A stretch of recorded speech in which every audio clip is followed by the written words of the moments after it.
খেদমতে আমি মুসাফিরের পক্ষ থেকে আরেকবার সালাম, আসসালামু আলাইকুম ওয়া রাহমাতুল্লাহি ওয়া বারাকাতুহু।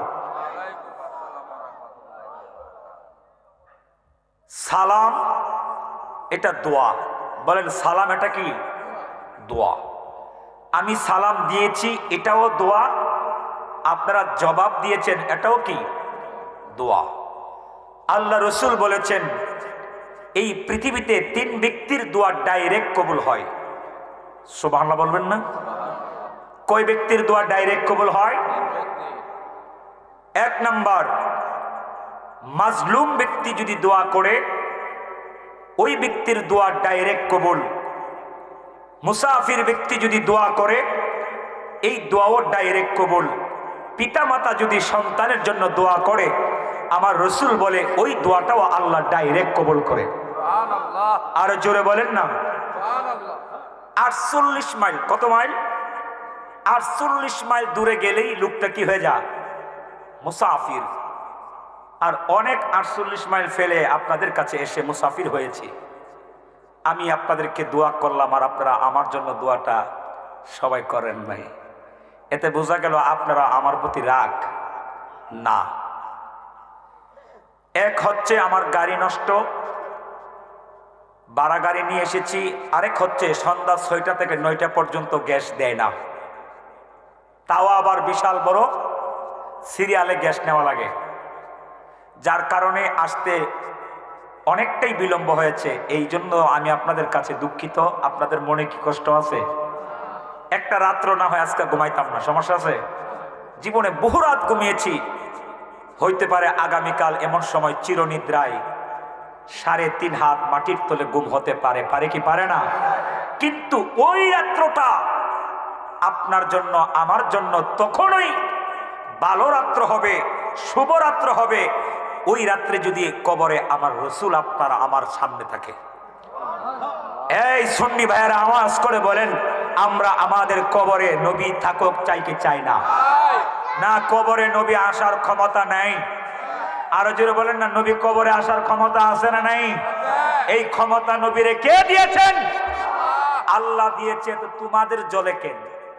বোঝা গেল তুমি আব্দুল ওহাব নজদির ট্যাবলেট খেয়েছো। কথা বলেন না, ঠিক কিনা?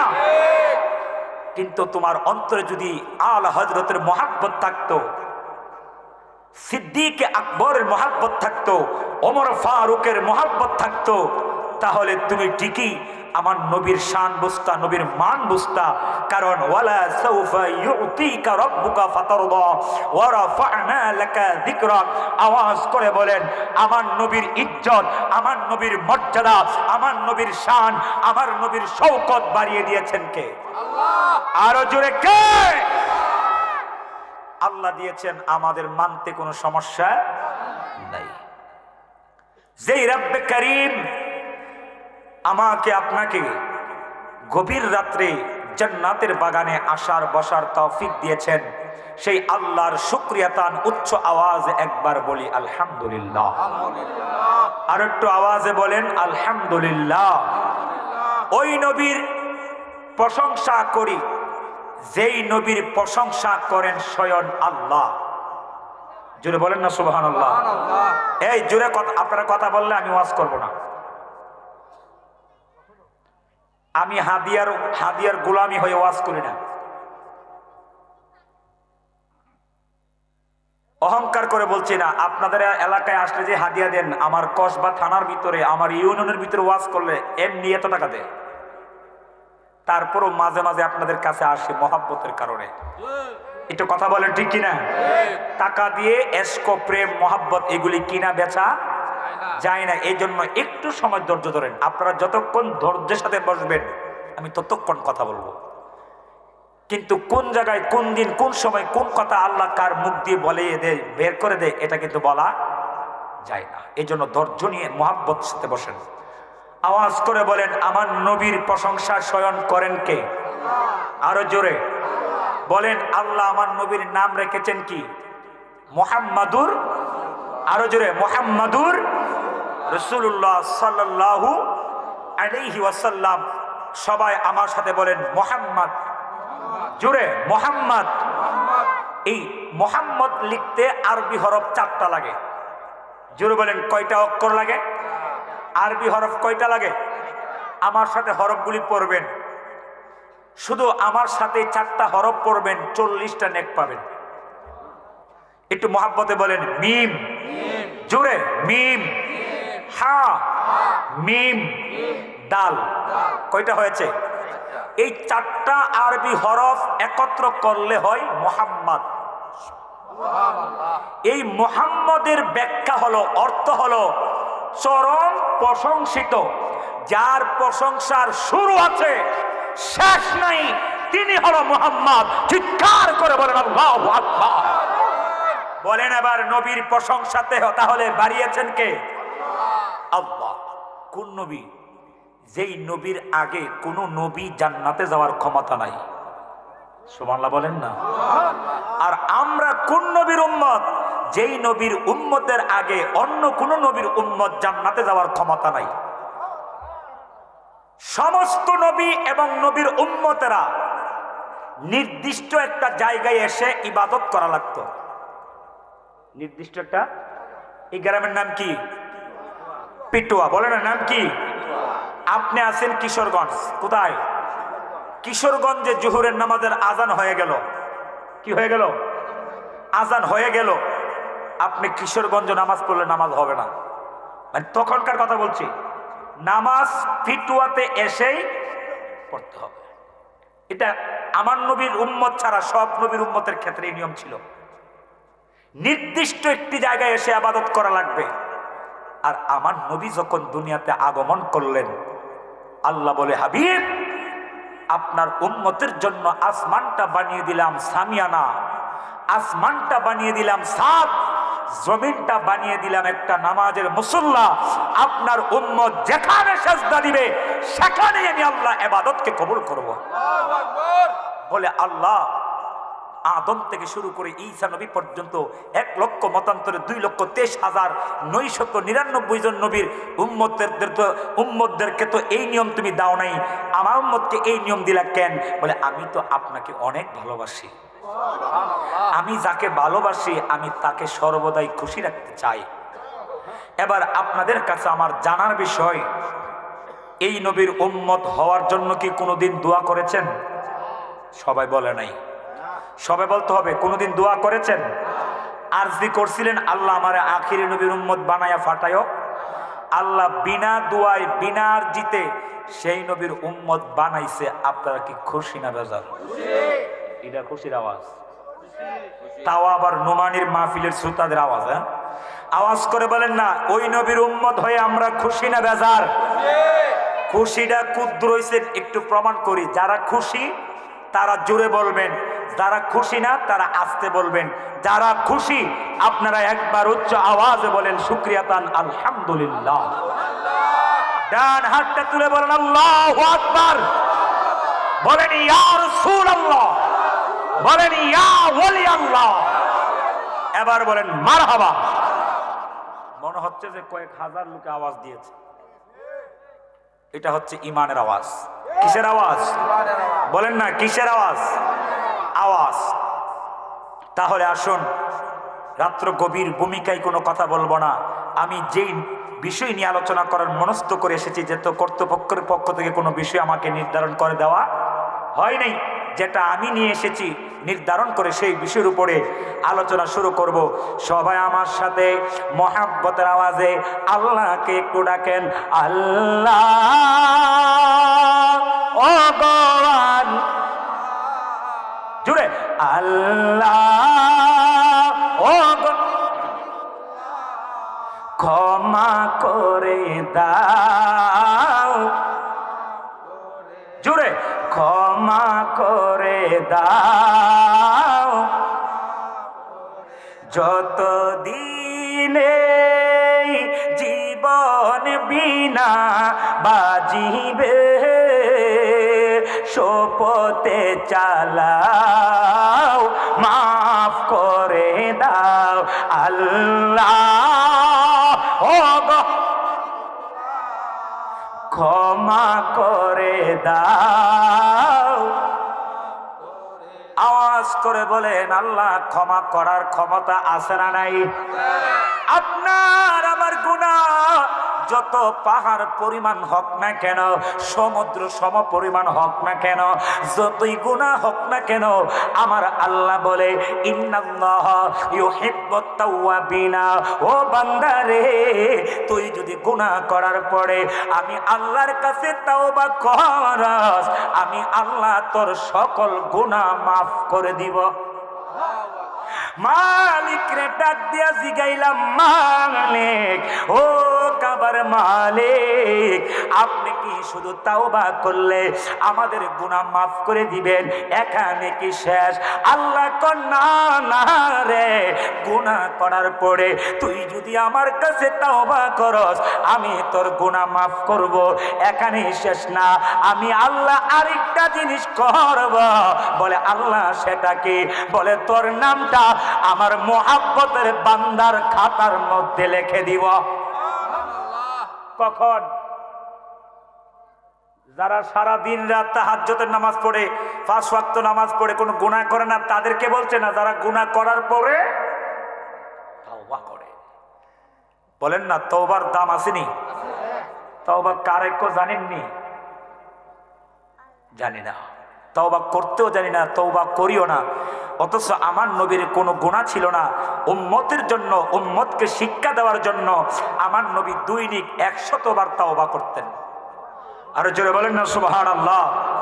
আওয়াজ করে বলেন, হাসরের ময়দানে আল্লাহর দয়া ছাড়া আমাদের কোনো উপায় আসেনি। যেই নামাজ পড়েন, যেই রোজা রাখেন, যে ইবাদত করেন, ওই ইবাদত দিয়া জান্নাতের আশা করা যায় না যদি আল্লাহ কোনো একটা উসিলা ধরে আমাদেরকে মাফ না করে। কথা বলেন না ঠিক কিনা? তার জ্বলন্ত একটা প্রমাণ হাদিসের কিতাব থেকে আমি আলোচনাটা করে শুনেন। হাসরের ময়দানে 12 সূর্যের তাপ চলে আসবে আধা হাত মাথার উপরে। সকল মানুষগুলি গো নাফসি নাফসি বলে কান্না করবে। মানুষগুলি নিজের গ্রামের সাগরে সাঁতার কাটতে থাকবে। ওই দিন কারো কেউ আপন হবে না। ওই কঠিন নিদানে আমার আল্লাহ 2 জন ব্যক্তিকে টার্গেট করবে, আর ফেরেশতা জিব্রাইলকে ডাক দিবে। ডাক দিয়া বলবে, জিব্রাইল ইনতালিকু বিআবদাইনি ইলান্নার। ও ফেরেশতা, আমার এই 2টা বান্দারে জাহান্নামে নিক্ষেপ করো। আওয়াজ করে কি বলা যাবে? আল্লাহু আকবার। আওয়াজ করে বলেন, কোথায় নিক্ষেপ করো? সবাই বলেন না। জাহান্নাম কি ভালো জায়গা না খারাপ জায়গা? খুব ভালো জায়গা, খালি যাইতে ইচ্ছা ইচ্ছা করে। হ্যাঁ, খুব খারাপ জায়গা। জাহান্নাম বড় ভয়ঙ্কর। কথা বলেন না ঠিক কিনা? নবী বলছেন, দুনিয়ায় কাহারো গায়ে আগুন লাগলে এই আগুনটা সর্বপ্রথম গায়ের চামড়াই লাগে, ঠিক কিনা?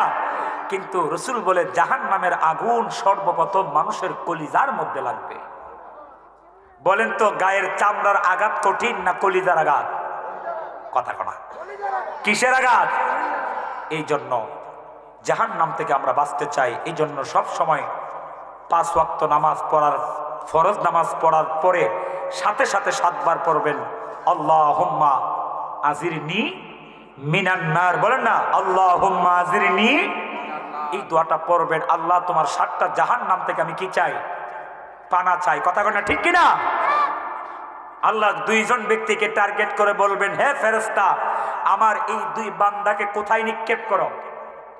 কথা কয় না, কোথায়? আল্লাহ বলবেন, হে ফেরেশতা, আমার এই 2টা বান্দাকে জাহান্নামে নিক্ষেপ করে দাও। ফেরেশতা দেরি করবে না, এই 2 জনের ধাক্কায়া ধাক্কায়া জাহান্নামের দিকে নিয়ে যাবে। এর মধ্য থেকে একটা লোক এমন জোরে জাহান্নামের দিকে দৌড় দিবে রে, মনে হচ্ছে শ্বশুর বাড়িতে যায়। কোথায়? কিন্তু যাচ্ছে কোথায়? আস্তে আস্তে না জুড়ে, দূর মারছে একেবারে স্পিরিটে। কোথায় যাবে? আর একজন আস্তে আস্তে করে যায়। আস্তে আস্তে যা, শুধু এখানে শেষ না, 1 কদম সামনে দিয়ে আবার হে আবার একটু সামনে গিয়ে আবার আল্লাহু আকবার। কাকে দেখে? মনিবকে দেখে। বলেন না কাকে দেখে? আল্লাহকে দেখে। এবার আপনাদের কাছে জানতে চাই, আমরাও সে আল্লাহকে দেখতে চাই কি চাই না? আওয়াজ হয়েছে না? এটা দেখার আওয়াজ, এটা না। জুড়ে বলেন, দেখতে চাই কি চাই না? কোন দিন দেখবেন? কোথায় দেখবেন? কিভাবে দেখবেন? আমার নবী কই, ইন্নাকুম সাতারাউনা রাব্বাকুম আই ফিল জান্নাতি কামা তারাউনা হাযাল কমারা লা তুদাম্মুনা ফি রুয়াতি। 14 তারিখ দিবাগত রাত্রে আকাশে যেই চাঁদ দেখা যায়, এই চাঁদটাকে বলা হয় পূর্ণিমার চাঁদ। ওই রাত্রটা অন্ধকার থাকে না আলোকিত? হ্যাঁ, অনেক সুন্দর আলো আলো আলো আলো থাকে, ঠিক কিনা বলেন? আমার নবী কয় 14 তারিখ দিবাগত রাত্রে যেই চাঁদ, এই চাঁদকে বলা হয় পূর্ণিমার চাঁদ। এই চাঁদটাকে দেখতে কোনো সমস্যা হয় না, স্পষ্ট ভাবে সবাই ওই চাঁদটাকে দেখতে পারে। আমার নবী কয়, আমার উম্মতেরা যখন জান্নাতে যাবে রে, ওই পূর্ণিমার চাঁদের চেয়ে আরো স্পষ্ট ভাবে জান্নাতের মধ্যে কপালের চোখকে আমার বান্দারা আমার আল্লাহকে কপালে দেখতে পারবে। আল্লাহু আকবার। বলেন, আল্লাহরে দেখতে চাই কি চাই না? দেখতে হলে কোথায় যেতে হবে? জান্নাতে। বলেন না কোথায়? এখন শাস্ত্র বয়া এক কাপ, এক হাতে এক কাপ চা, এই দেখেন, এক টান দিয়ে চার মধ্যে আরেক টান, কথা কনা, এক টান কিসে? চা। আরেক টান কিসে? চা। তাকায় রইছে কোন দিকে? হ্যাঁ, টেলিভিশনের দিকে তাকায়। কি কয়, জান্নাত তো আমি যাইতাম না, যাইব না কেডা? তো মনে হয় জান্নাত হের বাপের বাড়ি। আমার কথা কন না, জান্নাত কে বাপের বাড়ি? বলেন, জান্নাতে গেলে কি লাগবে? ঈমান এবং আমল। ঈমান এবং আমল, এই দুইটা জিনিস যার মধ্যে আছে থাকবে। আল্লাহ কই, কানাত লাহুম জান্নাতুল ফিরদাউসি নুজুলা। আমি আল্লাহ ঈমানদার আমলদার ব্যক্তির জন্য জান্নাতুল ফিরদাউস আমি আল্লাহ তৈরি করে রেখে দিয়েছি। বলেন, ঈমানের দরকার আছে না নাই? আমলেরও দরকার আছে, ঈমানেরও। ঈমান আছে আমল নাই, এই ঈমানের কোনো দাম নাই। আমল আছে ঈমান নাই, এই ঈমানের দাম নাই। ঈমানও লাগবে, আমলও লাগবে। একমাত্র সুন্নিদেরই ঈমান আছে, বাকি আর একটারও ঈমান নাই। কথা বলেন না, ঠিক কিনা? কারণ হুব্বে রাসূলের নামই হচ্ছে ঈমান। লা ঈমানা লিমান লা মুহাব্বাতা লাহু। যার অন্তরে নবীর মুহাব্বত নাই, তার ঈমান নেই। আর যার ভিতরে নবীর মুহাব্বত আছে, সে কোনোদিন মিলাদ কিয়ামের বিরোধিতা করতে পারে। কারণ আমার রসুল বলছে, মুহাব্বতের 3টা আলামত আছে। এর মধ্যে 1 নাম্বার মুহাব্বত হলো যে যারে ভালোবাসে তার কথা বেশি বেশি জালাই জালাই অঙ্গ জলে রে মোর সে জল দিলে নি বেনা জালা রে আমার জালা জোরায় না বায়া তাসে কন্যা আমার জালা জোরায় না বা আওয়াজ করে কন্যা মার হাওয়া। এগুলি বলিনি আবার কোন হুজুরে কি বললে বলেন গা, এতে আমাদের কিছু আসে যায় না।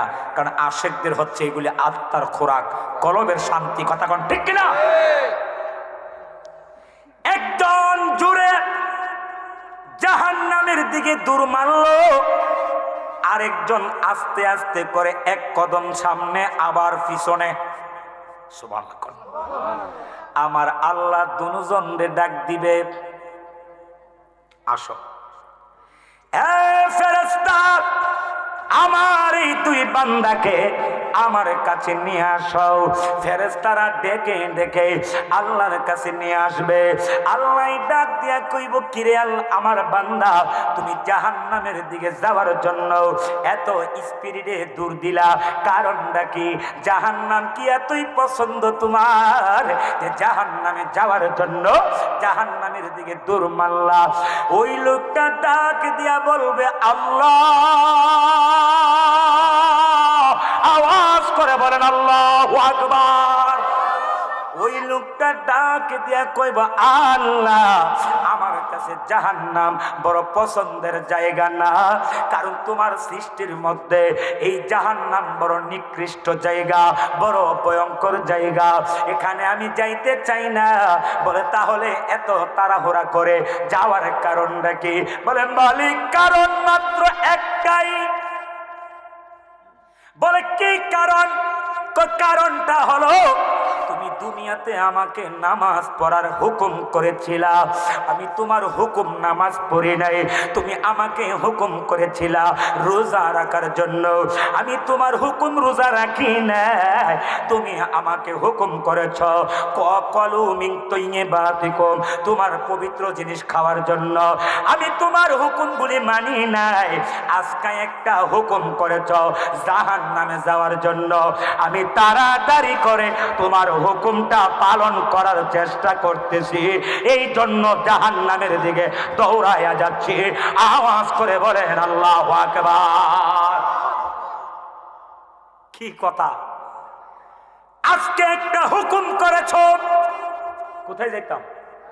বলেন না, হুকুমটা কার? জাহান্নামের হুকুম হোক আর বেহেশতের হুকুম হোক, হুকুম কার? এই জন্য তোমার হুকুম মানার জন্য আমি কি করছি? তুই আস্তে আস্তে যাস, তোর ফায়ে কি ক্যালসিয়াম নাই? না, আমার ফাও আল্লাহ হের চেয়ে বেশি জোর আছে। বলে, তোমার ফায়ে যদি হের চেয়ে বেশি জোর থাকে, তাহলে তুমি আস্তে আস্তে যাও, আবার দি পিছনে ফিরা ফিরাও চাও, কারণটা কি? বলে, আল্লাহ, কারণ হলো একটা। বলে, কি কারণ? দুনিয়ার মধ্যে মায়ের সাথে অন্যায় করছি, মা দুইটা থাপ্পড় দিয়া আঘাত দিয়া বেতের বাড়ি দিয়া ঘর থেকে বাইর করে দিল। বাবার সঙ্গে অন্যায় করেছি, বাবা গালমন্দ করে ঘর থেকে বের করে দিল। সারাদিন রাস্তায় কানাসে ওই বাড়ির আঙ্গিনায় কিনারাই ছিলাম। কিন্তু সন্ধ্যা যখন হয়ে গেল, আমি দেখছি আমার আম্মা হারিকেনের বাতিটা লইয়া, কুফের বাতিটা লইয়া, মোমবাতির আলোটা লইয়া মানুষের বাড়ি বাড়ি বাড়ি বাড়ি যায়া আমারে খোঁজার জন্য ঘুরছে। যেই মাত্র মা আমারে পাইল, মা আমাকে সব দুঃখ ভুলে গিয়ে অপরাধ ক্ষমা করে। আমার আম্মা দেখছি শাড়ির আসল দিয়া, আব্বা দেখছি আমারে কাপড়ের আসল দিয়া ডাইকা গড়ে লুকাইয়া নিয়া খাবার খাওয়াইয়া বিছানার মধ্যে ঘুম পাড়াইয়া দিছে। ৯৯ ভাগ মায়া তুমি আল্লাহ নাকি নিজের কাছে রাইকা দিলা, আর ১ ভাগ মায়া নাকি তামাম সৃষ্টির মধ্যে দিয়েছ। এর মধ্যে আমার মা আমার প্রতি কত মায়া, আমার বাবা আমার প্রতি কত মায়া, শুধু ১ ভাগ মায়া সবার মধ্যে দিছ, তারপরেও এত মায়া। আর ৯৯ ভাগ মায়া তুমি আল্লাহ নিজে রাইকা দিলা। তোমার তো মায়ার দয়ার কোনো অভাব নাই। আমি আস্তে আস্তে যাই আর পিছনে চাই, তুমি নি আমারে মায়া কইরা ডাক দিয়া মাফ কইরা দাও। আমার আল্লাহ এমন খুশি হয়ে যাবে রে, আমার আল্লাহ এই কথা শুনে দুইজনের প্রতি সন্তুষ্ট হয়ে যাবে। আর বলবে, ফেরেশতা, আর দেরি করা যাবে না, ইনতালিকু বিআবদাইনি ইলাল জান্নাতি, আমার এই দুইটা বান্দারে বিনা হিসাবে জান্নাতে ঢুকায়া দাও। আল্লাহু আকবার। কোন হিসাব চলবে না, গায়রে হিসাব, বিনা হিসাবে জান্নাত দিয়ে দে। কি নামাজের জোরে, রোজার জোরে, না উসিলা? উসিলা। এই জন্য জীবনে কোনো একটা উসিলা যদি আল্লাহ পায় আপনার আমার আমল নামায়, তাহলে আল্লাহ হয়তো আমাকে আপনাকে হাসরে নবীর উসিলায় মাফ করে দিতে পারে। আওয়াজ করে বলেন আমরা উসিলা মানে কি মানি না? না, এই আওয়াজে মনে হয় আপনারা মানেন না ফুরাফুরি ভাবে। আওয়াজ করে বলেন আমরা উসিলা বিশ্বাস করি কি করি না? আরো জোরে। হাসরের মাঠে আমরা সবাই নবীর শাফাআত চাই কি চাই না? আমার মায়েরা, এবার আসুন আমার মূল আলোচনা শুরু হবে। আউযু বিল্লাহি মিনাশ, সবাই পড়তে হবে বিসমিল্লাহির রাহমানির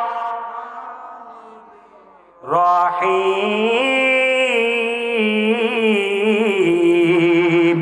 কুল আসআলুকুম আলাইহি আজরান ইল্লাল মাওয়াদ্দাতা ফিল কুরবা। আরো বড় করে বলেন আল্লাহু আকবার। আওয়াজ করে বলেন কোরআন বাণী কার? আরো জোরে কার? আমার আল্লাহ বলে কফলাম পেশ কুল, ও নবী আপনি বলুন লা আসআলুকুম আলাইহি আজরান। ও নবী আপনি तमाम সৃষ্টি জগতের আপনার সকল উম্মতকে জানিয়ে দেন, আপনার উম্মতদেরকে আপনি জানিয়ে দেন, আপনি যে কোরআনের জন্য, ইসলামের জন্য, কালেমার জন্য, তাওহীদের জন্য, রিসালাতের জন্য এত কষ্ট করলেন, তাইফের ময়দানে রক্ত মুবারক জড়াইলেন, উহুদের যুদ্ধে দান দান মুবারক শহীদ করলেন, এত কষ্ট নবী করলেন কোরআনের জন্য, ইসলামের জন্য, আপনি এদেরকে জানাইয়া দেন এই পরিশ্রমের বিনিময়ে আমি তোমাদের কাছে কোনো পারিশ্রমিক চাই না, কোনো মাইনা চাই না, বিনিময় চাই না, কোনো কিছু চাই না, তবে একটা জিনিস চাই, ইল্লাহ একটা জিনিস আমি তোমাদের কাছে চাই, সেটা হলো মাওয়াদ্দাতা ফিল কুরবা। তোমরা আমার আহলে বায়াতের পাক পাঞ্জাতনের ভালোবাসবা। আওয়াজ করে বলেন আল্লাহু আকবার। আরো জোরে বলেন না ইয়া রাসূলুল্লাহ। তোমরা কাকে ভালোবাসবা? বুঝে উত্তর দিয়েন। নবীর আহলে বায়াতকে। আহলে বায়াত কারা? আল্লাহর ওলি বলে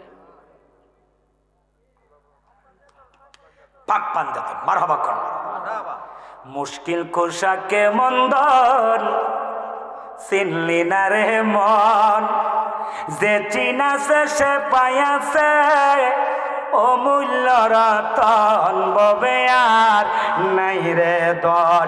আওয়াজ করে বলেন আল্লাহু আকবার। আওয়াজ করে বলেন কেউ কাহারো বাড়িতে বিনা বিনা মাইনাই কেউ পরিশ্রম করে না। কথা বলেন ঠিক কিনা? কারণ সমাজে একটা কথা আছে, বিনা লাভে কেউ তুলার পূজা বয় না। কথা কন্যা ঠিক কিনা? আমার নবী এত কষ্ট করলেন, কষ্টের বিনিময়ে আজকে আমরা কালেমা পাইলাম। বলেন তো সত্যি করে বলেন, এই কোরআনের জন্য, কালেমার জন্য, ইসলামের জন্য আমরা কোনোদিন এক ফোঁটা রক্ত দেওয়া লাগছিনি? নবী দিছিনি? কেমন রক্ত দিয়েছেন? শুধু রক্ত মুবারক দেন নাই, তায়েফের ময়দানে আমার নবীকে 3 বার বেহুশ করেছে। কয়বার? কি মেরে? পাথর মেরে। বলেন না কি মেরে? পাথর মেরে।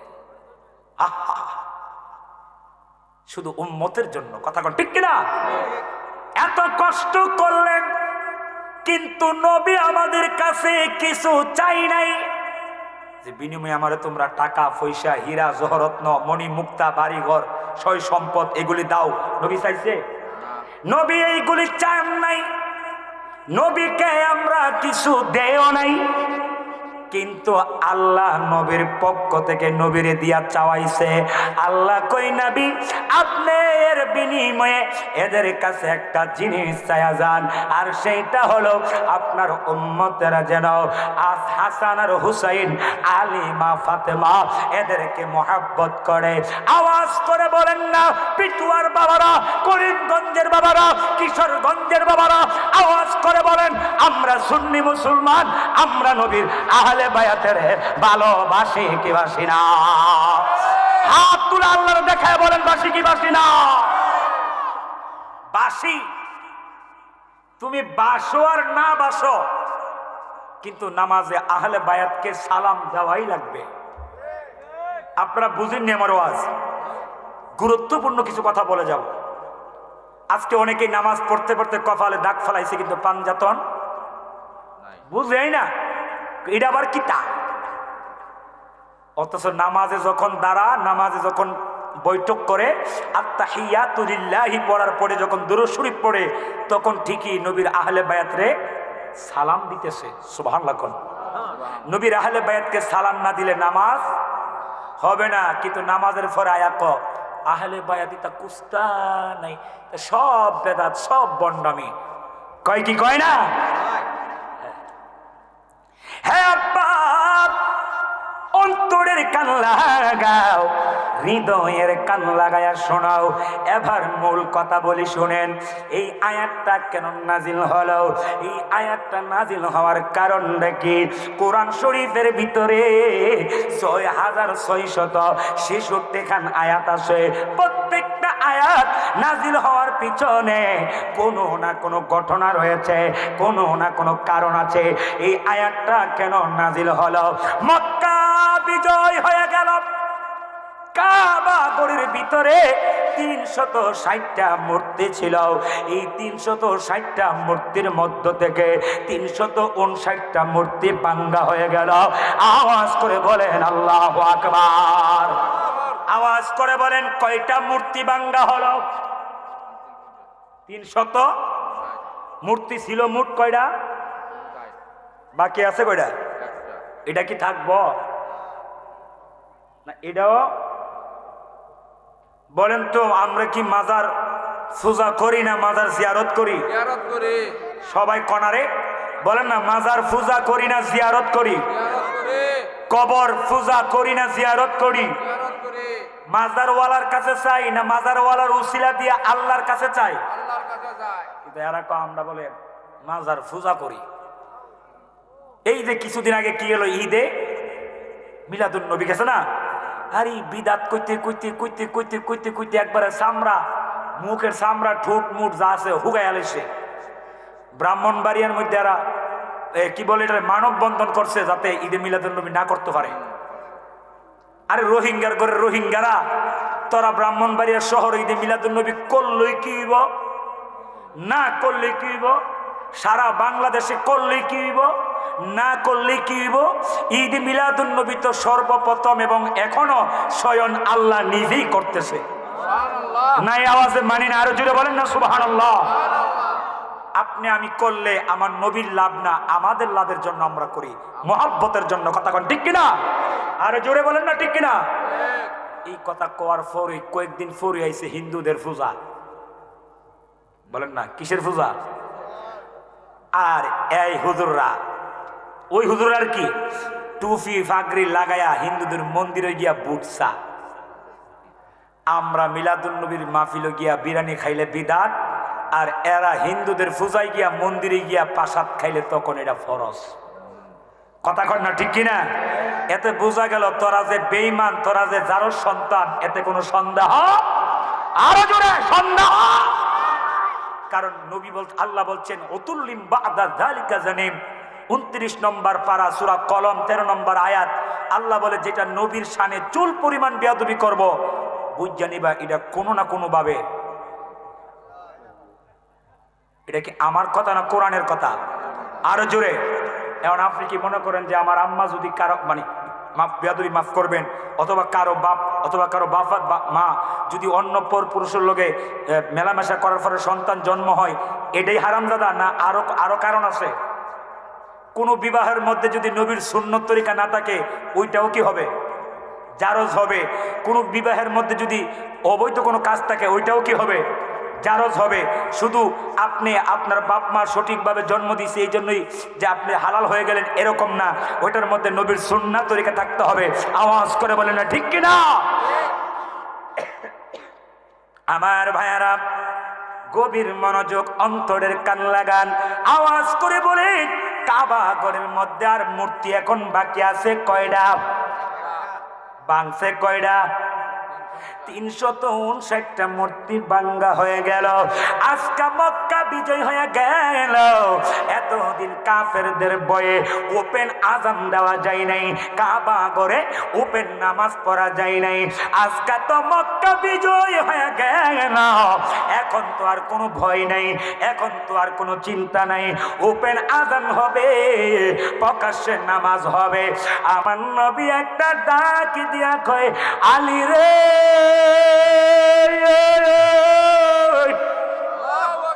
ও আমার আলে, মক্কা বিজয় হয়ে গেল। কাবা ঘরের ভিতরে 360টা মূর্তির ভিতরে 359টা ভাঙ্গা হলো, একটা মূর্তি এখনো ভাঙ্গা হয় নাই। একটা এখনো কি হয় নাই? বলে এটা ভাঙ্গা না হওয়ার কারণ কি? কারণ হলো এই জমিন থেকে, অর্থাৎ নিচ থেকে কাবা ঘরের যে ছাদ আছে এটা লম্বা হলো, উচ্চতা হলো 40 হাত লম্বা। বাংলার হিসাবে, আমাদের দেশের হিসাবে 80 হাত উচ্চতা। আওয়াজ করে বলেন আল্লাহু আকবার। কারণ আরবের 1 গজে 1 হাত আর আমাদের 1 গজে 2 হাত। সুবহানাল্লাহ। অনেক নিচে না উপরে, এটা কেউ নিচ থেকে হাত দিয়া লাগ পায় না, এই জন্য এটা এখনো ভাঙ্গা হয় নাই। নবী একটা ডাক দিয়া কয়, আলে, এই কাবা ঘরের ভিতরে তো মূর্তি রাখা যাবে না, আর মূর্তি রেখা যদি কিবলামুখী হয়ে কাবা সামনে নিয়ে কাবাতে শরীফাতি আল্লাহু আকবার বলে নামাজ আদায় করে, কাফেররা কইব, দেখ মুসলমানের দলেরা আমাদের মূর্তি কাবা ঘরে রাইকা এরা আমাদের মূর্তি পূজা করে, এই কথা যেন না বলতে পারে। বাং আরো জোরে, আরো জোরে। আলী কয়, হুজুর আমি কেমনে ভাঙ্গাম? আমি তো নিচ থেকে হাত দিয়া ভাঙবো কেমনে? আমার নবী কয়, আলী রে, ভাঙবা কেমনে? তুমি একটা কাজ করো। বলে, ইয়া রাসূলুল্লাহ কি কাজ? বলে, আমি নবীর 2টা কাঁধ মুবারকের উপরে দাঁড়ায়া, আমি নবীর 2টা কাঁধ মোবারকের উপরে দাঁড়াইয়া তুমি মূর্তিটা ভাঙ্গ। আলীটার কত দাম! কিও যে আলীর নবী কয় আমার কাঁধ মোবারকে দাঁড়াও, অথচ আমার নবীর 2 কাঁধের মাঝখানে ছিল মোহরে নবুয়াত। আরো জোরে, আরো জোরে সুবহানাল্লাহ বলেন। মোহরে, অর্থাৎ তিনি যে নবী, সেই নবীর চিহ্ন ছিল এই গাড়ের মধ্যে। জুড়ে বলেন না সুবহানাল্লাহ। আলীকে, হুজুর মাফ চাই, আমার দ্বারা এত বড় বেয়াদবি আমি করতে পারবো না, আপনার কাঁধ মুবারকে দাঁড়াবো, এটা আমি আলীর কাছে চরম বেয়াদবি মনে হয়, আমি পারবো না। বরংস আপনি নবী নিজে আমি আলীর কাঁধে দাঁড়াইয়া এই মূর্তিটা ভেঙ্গে দেন। নবী একটা মুস্কি হাসি দিয়া কয়, আলী রে, তুমি কোন বা দেশে রইলা রে দয়াল? একটু গভীর রাত্রে একটু প্রেম লাগান না। তুমি কোন বাদে হে রইলা রে দয়া, তোমায় না দেখলে বাসে না আমার প্রাণ, তোমায় না দেখলে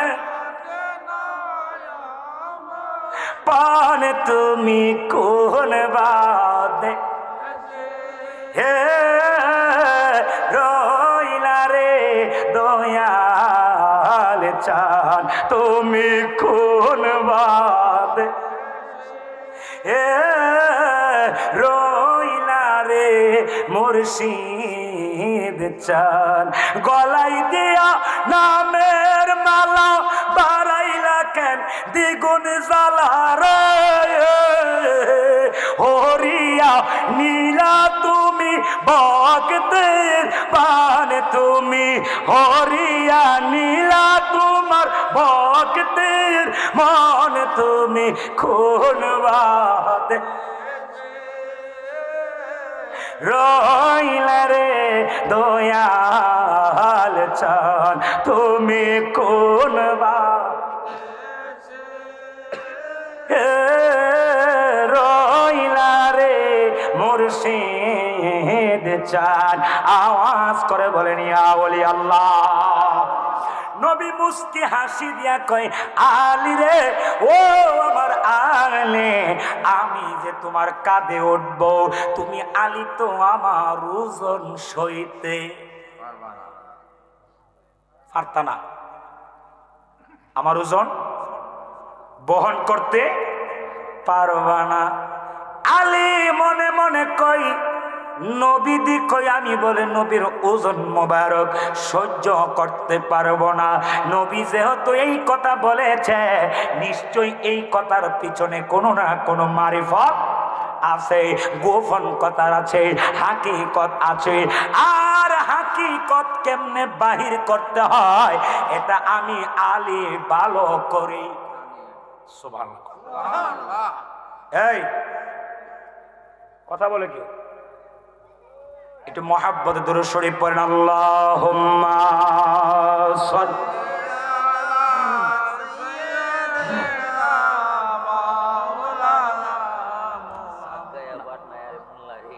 পানি আছে পানি খাওয়ার না দেনা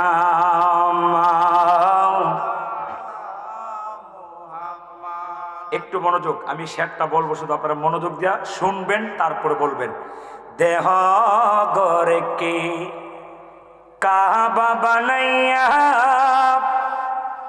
মনে যেন হয় মাদিনা,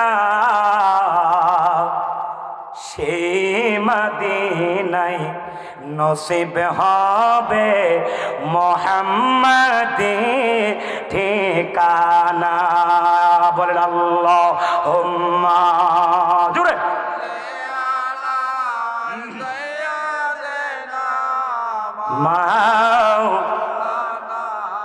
মুহাম্মদ ওয়া আলা আলি সাইয়্যিদিনা।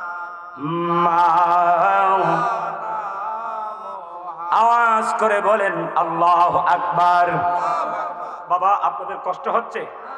শেষ করে দিব আর 10-15 মিনিট। হ্যাঁ কথার মধ্যে ভেজাল আছে না, মানে বলার মধ্যে কি আছে, কারণ সবাই বলে নাই। হায় হায় হায় 24 তালা বানাইছো তুমি আফসোস মিটে নাই, 25 তালা বানাইতে তোমার মনের বাসনাই। আরে অযতনে আসলে গরের হইল সর্বনাশ, আরে অযতনে আসলে গরের হইল সর্বনাশ। আরে চিরতরে বন্ধ হবে জগতে ভোগবিলাস, কন্যা আরে চিরতরে বন্ধ হবে জগৎ। আওয়াজ করে বলেন বন্ধ একদিন হবে কি হবে না? বিলাসিতা আর থাকবে? থাকবে না। আজরাইলকে দেখার সঙ্গে সঙ্গে সব বিলাসিতা কি হয়ে যাবে? চুরমার হয়ে যাবে। কিসের এত অহংকার, কিসের কিসের বাহাদুরি? এই মিয়া মুসাফিরের কোন বাহাদুরি?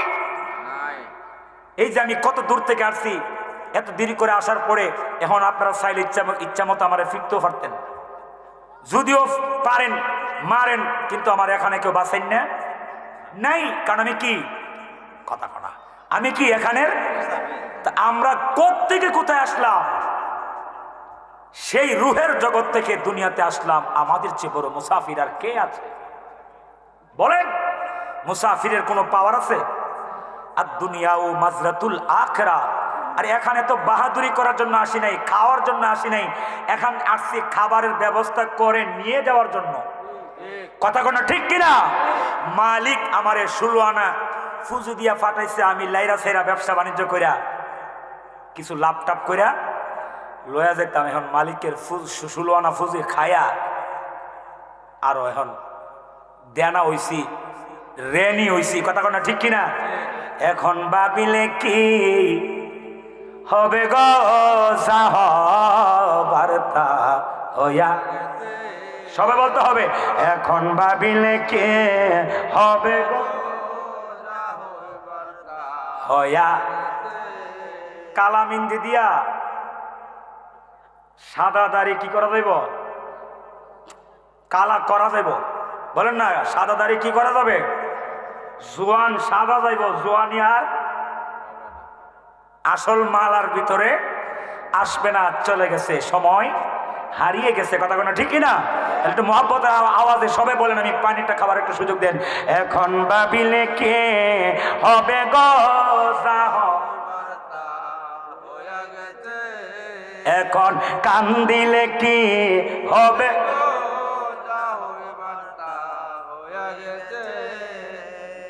আরে জাতি কুল যৌবনী দিয়াছি, প্রাণ যাবে তার কাছে গো।